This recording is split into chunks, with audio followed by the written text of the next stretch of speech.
s'appelle Sandra Adomozo. Son nom ne vous dit pas grand-chose. Mais Sandra Adomozo n'est autre personne que la belle-fille de Chantal et Paul Biya. De son nom de femme mariée, c'est donc Sandra Hertz. Elle est l'épouse de Patrick Hertz, l'un des jumeaux de Chantal Biya. Cette femme, nous parlons d'elle aujourd'hui parce que de plus en plus, ses sorties et des révélations autour d'elle sont inquiétantes. Nous étions habitués aux sorties de celle que tout le monde a baptisée finalement, peut-être même la femme du peuple, à savoir Brenda Biya, qui dans ses dégagements nous fait souvent pas mal de révélations qui finissent toujours soit dans des centres, des asiles psychiatriques, ou alors par des situations d'emprisonnement où elle est souvent séquestrée. Mais si nous parlons de Sandra aujourd'hui, c'est parce qu'au palais, ça chauffe, et parce que les alertes qui nous sont données démontrent qu'il y a quelque chose, comme si c'était une famille hantée, dans un palais hanté. Je vous ai parlé d'une cousine amie de Chantal qui s'est installée au 8e étage du Hilton Hotel et qui bénéficiait de tous les avantages dignes de son rang, le tout payé par le cabinet civil. Mais au Hilton, également, ça ressemble à un hôtel privé de Chantal où justement sa belle famille est installée, laissant même la grande maison qu'elle occupe de temps en temps. Patrick Hertz s'est donc installé au Hilton avec Sandra. Et ils occupent pratiquement les appartements 422, 423 et 424. Ces appartements sont payés rubis sur ongle par l'État du Cameroun et plus précisément par le cabinet civil. Sandra bousille l'argent des Camerounais, s'en gargarise, s'en moque, au point où, lorsque vous arrivez au Hilton, c'est elle qui est la maîtresse des lieux. Je vous avais dit que son mari, qui passe plus de temps à faire un seul travail, c'est-à-dire lui faire des grossesses, puisque je crois qu'elle est déjà à sa 7e grossesse, eh bien, son seul travail, c'est d'aller jouer au casino. Et ce n'est pas pour 1 million, ce n'est pas pour 2 millions, c'est pour 5, 6, 10 millions en une soirée. L'argent des Camerounais. Sandra, quant à elle, elle sort de l'argent comme ça, elle peut même en déchirer, elle peut même brûler. L'hôtel Hilton est donc devenu la maison de la famille Chantal Biya. Comme je vous le disais, et comme je le décriais, un hôtel de cette envergure où vous voyez, par exemple, la petite fille de Chantal Biya, celle qui porte son nom, où vous la voyez se balader, avec bien sûr le ventre dehors, avec des trucs qui sont accrochés, des boucles et tout ça, qui boit du champagne. Mais surtout, ce qui inquiète, c'est que sa mère est dans un terrible délire. Déjà, en août 2020, Sandra avait fait une sortie terrible à travers des réseaux sociaux où elle disait que sa belle famille, donc particulièrement Chantal Et même son mari voulait la tuer. Elle avait expliqué qu'on voulait la tuer pour prendre ses enfants. Qu'on voulait boire son sang. Mais que son sang est amer. Sandra avait fait une sortie pour nous révéler également que là où on voyait Brenda là, elle prenait beaucoup de drogue et que Frank Biya lui-même également était un drogué ou alors un trafiquant de drogue qui avait été arrêté aux États-Unis. Ces déclarations, quand même, de la fille, de la femme, du fils à la première dame, sur des réseaux sociaux, devraient interpeller. D'autant plus qu'elle est allée beaucoup plus loin. Elle a dit que Chantal Biya et les autres de la famille avaient hanté la maison. C'est pour ça donc qu'elle se retrouve au Hilton. Que les fantômes sortent la nuit des fenêtres. Et elle a dit qu'il y a des lampes qu'on appelle Sophie Capet qui sont là-bas, dans sa maison hantée par Chantal. Elle dit que les lampes là se transforment en serpents. La nuit, les lampes se transforment en serpents. C'est pas moi qui le dis, hein. C'est la belle-fille du président de la République qui le dit ouvertement et qui dit que tout dit, on boit du sang. C'est très grave. L'ancien secrétaire général de la présidence, Tite Sédoua, avait déjà écrit un livre qui peut être consulté sur le net, où il parle justement qu'on boit du sang et tout dit. Il parle justement des séances de sorcellerie. Comment est-ce qu'on couche avec des cadavres? Comment est-ce qu'on fait des scènes horribles que je ne peux pas prononcer au niveau de ma bouche? Mais lorsque c'est dans la famille des Biya qu'on vient dire cela, ça devient très inquiétant. Fait-elle des hallucinations? On nous a dit que c'était tout simplement parce qu'elle prenait de la drogue. C'est terrible. Toute la famille du chef de l'État se retrouve tout simplement être droguée. Mais la réalité également est que Sandra suit des traitements qui sont aujourd'hui un peu bizarres.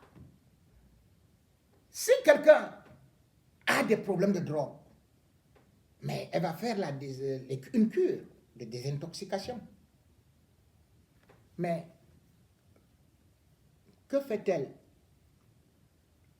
Que fait la famille présidentielle? Eh bien, elle a choisi un prêtre exorciste au Tuntolo. Le gars qui roule avec les grosses voitures là, qui est gardé par la GP là. Le prêtre le plus riche de Yaoundé. C'est lui qui est le prêtre exorciste de Sandra. Et dès que la séance d'exorcisme commence, mais la fille là peut sauter jusqu'au plafond. Elle s'agrippe sur des lampes. Elle crie le nom de Biya, le nom de Chantal. Oui. Elle change de voix. Comme les films que vous voyez là. Sandra fait tout ça. Terrible. C'est-à-dire que même les bagues magiques d'Otuntolo ne parviennent pas à tenir Sandra. Il faut l'attacher, il faut faire ceci et cela.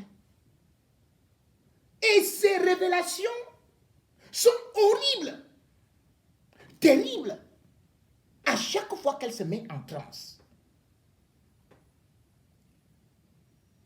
Sandra, déjà, avait commis, d'ailleurs elle a beaucoup d'argent, ne vous en faites pas. Le 31 décembre dernier, on nous avait dit que déjà au niveau du FEMUS, où elle avait réservé une table, je crois, 4 millions, et puis en même temps au Hilton, que ça s'était toujours mal passé. Et de plus en plus, elle alerte qu'elle sera sacrifiée. Qui veut la sacrifier? Cette fille est-elle vraiment bête? Et de surcroît, Brenda Biya nous avons aussi dit qu'à l'époque, il y avait des prêtres qui la fréquentaient et qui faisaient toujours de l'exorcisme. On se rappelle quand même que le père Edgar était parti au palais. Et même le pape. Quelle est donc cette famille si hantée qui fait aujourd'hui que tous ceux qui sont dans la famille de Biya soient tout simplement dans un délire profond et exactement les mêmes choses qu'on apprenait, Sandra nous apprend dans ces délires que 9 vierges avaient été enterrées au palais de Toudi. Qu'on nourrit ces vierges-là avec du sang. D'où vient ce sang? C'est le sang des anglophones? C'est le sang des gens qu'on trouve égorgés à gauche et à droite là? C'est le sang qu'on prend à l'hôpital central? De tels propos, lorsque ça vient de la famille présidentielle et les agissements que nous sommes en train de voir, devraient nous interpeller par rapport à l'état sataniste dans lequel nous vivons. On ne peut pas prendre tout le monde comme étant dans le délire. Dans la famille Biya, rappelez-vous de la famille Mobutu, qui a connu presque les mêmes choses. Et pourquoi est-ce que Biya a fui lui-même la résidence présidentielle qui était assignée, enfin, qui était dédiée pour les chefs d'État? Pourquoi Biya a déménagé de là pour aller plutôt vivre dans une résidence auxiliaire qui plutôt devait être réservée aux étrangers? Cela veut donc dire qu'effectivement, étudie, ou plutôt certains coins sont véritablement hantés. Ceci est d'autant plus grave que jusqu'à présent, lorsque nous parlons d'un certain nombre de choses, on croit peut-être que nous-mêmes nous délirons. La plupart des prêtres qui ont été tués et dont on n'a jamais eu à découvrir qui est l'auteur, allez donc demander maintenant à Titus Edouard, qui a repris la carte du RDPC parce qu'on ne rompt pas le pacte avec Satan. Qu'il nous explique comment on boit le sang à Etidi. Il a écrit, il était en prison. On ne va pas dire que Titus Edouard, lui aussi, il était dans le délire. Que Titus Edouard nous dise d'où venait ce sang.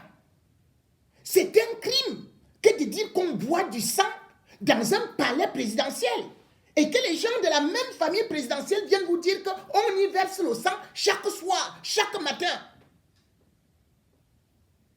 Et qu'on se met tout simplement à rigoler. Mais non, c'est très grave. Tout autour du pouvoir, Biya est mystique et surtout est dangereusement assassin. Mais pendant ce temps, qu'est-ce qu'on fait? On reste là à applaudir. Après Biya, ce sera franc. Il faut une délivrance pour le Cameroun. Il faut une délivrance pour notre pays. Parce que tout ce qu'ils sont en train de faire aujourd'hui, les orgies, j'ai honte de vous dire comment est-ce qu'ils font.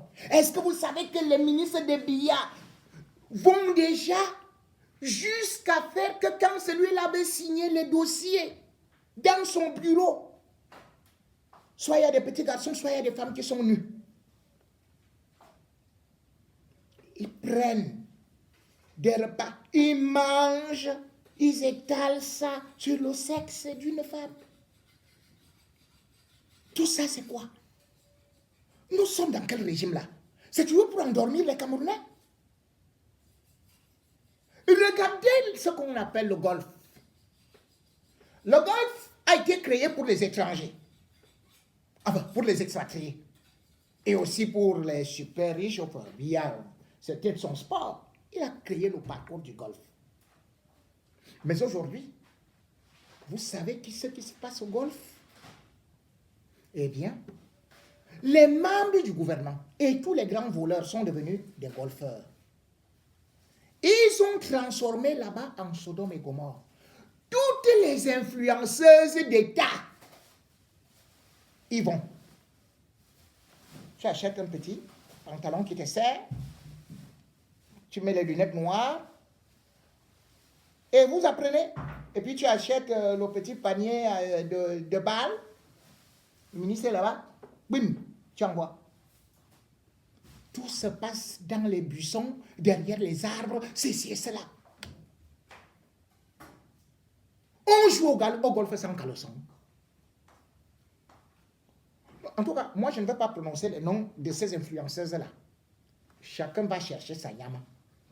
Mais ce qui se passe là-bas, aujourd'hui, c'est que tous les grands bandits se réunissent, font des plans, font des orgies et boivent des choses bizarres qui ressemblent toujours à ce sang-là. Le satanisme est tellement élevé que le golf est devenu un lieu de partouze, un lieu un bésodrome, un lieu de beuverie sanguine. Je vous ai dit, je ne veux pas citer les noms. Parce que ce sont les noms des influenceurs qui sont célèbres là. Que vous voyez. Presque toutes y sont. Vont là-bas. Mais ne savent pas ce qui risque d'arriver demain ou après-demain. Et tout ça est coordonné par le plus grand golfeur, Monofon, comme Otaza avait nommé au port des crédits, comme directeur des affaires financières. C'est le patron des golfeurs. Vous voyez comment il est riche, comment ils ont des milliards. Il est parti organiser quoi? Son anniversaire, l'anniversaire de sa femme, Laura. Laura. C'est un américain. C'était où? À Dubaï. Il a loué un yacht. Il a un appartement ici, ils sont là actuellement. À Nières. Ils ont même aussi au Canada.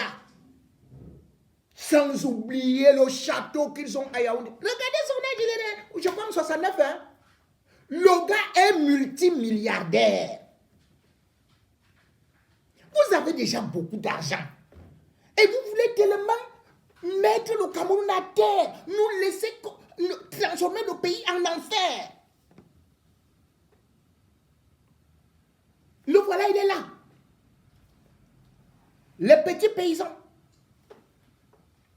leur argent a été détourné pour les dédommagements au port des crédits. Des milliards et des milliards. Mais ils sont en liberté. Il va fêter un anniversaire à Dubaï. Et il revient. Quand on est de Zoé Télé, quand on est de télé, oh, il est de Zoé Télé. Ouais, mais attention. Mbongo était aussi de Zoé Télé. Tôt ou tard, ça finit toujours de tomber. Vous pouvez faire tout ce que vous voulez faire là. Vous pouvez ridiculiser le Cameroun comme vous êtes en train de ridiculiser là. Mais pourquoi je dénonce ça? Parce que les mêmes influenceuses d'État se sont retrouvées dans le crime, l'assassinat de Brian Fombor. Et sont en liberté. Vous voilà, vous repartez faire des partous là-bas. Quand les vidéos vont sortir, vous allez encore vous assassiner. Les femmes mariées là, même comme je sais que vous soutenez vos maris dans leurs orgies, sachez que si vous voulez voir comment le nouveau golf se joue sans caleçon, allez là-bas avec eux. Vous allez comprendre la magie. Je vous dis que vous allez comprendre la magie. Tout le monde est devenu, mais toutes les influenceuses sont devenues des golfeuses. Non. moi, j'aurais souhaité parler d'un Cameroun prospère, pas un Cameroun de milliardaires d'un côté et un Cameroun de misère de l'autre. Je vous ai dit, il n'y a pas de salaire. Depuis combien de temps les Camerounais n'ont pas eu d'augmentation des salaires? Regardez les salaires en Côte d'Ivoire. Vous avez déjà vu les ministres ivoiriens faire ça? Ce que nos ministres font là? Vous avez vu les ministres au Sénégal se comporter comme ça? Dans quel pays au monde vous avez suivi qu'un pays peut se développer par des partouzes et par le sang? Dans quel pays? Dans quel pays vous avez vu qu'on ne peut se développer qu'en prenant des gens par derrière? Dans quel pays? Ils se tiennent les uns derrière les autres. Presque tout un gouvernement. Si tu ne montes pas le derrière, tu ne peux pas être promu, tu n'es pas avec nous.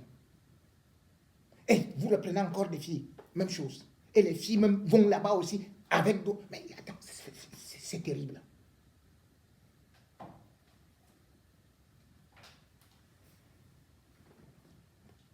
Cameroun, un enfer qui est en train de brûler son peuple. Moi, je ne suis qu'un petit apôtre qui vous alerte par rapport à vos enfants que vous devez protéger.